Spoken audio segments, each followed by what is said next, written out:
Hello everyone, তোমরা সবাই কেমন আছো? চলো আমি চলে এসেছি তোমাদের সামনে একটা রান্নার রেসিপি নিয়ে। আশা করি চিলি চিকেন তোমরা সবাই ভালো খাও, যেরকম আমি নিজেই খুব পছন্দ করি।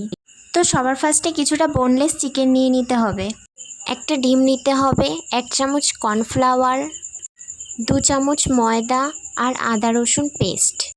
সেটাকে ভালো করে মাখিয়ে নিতে হবে।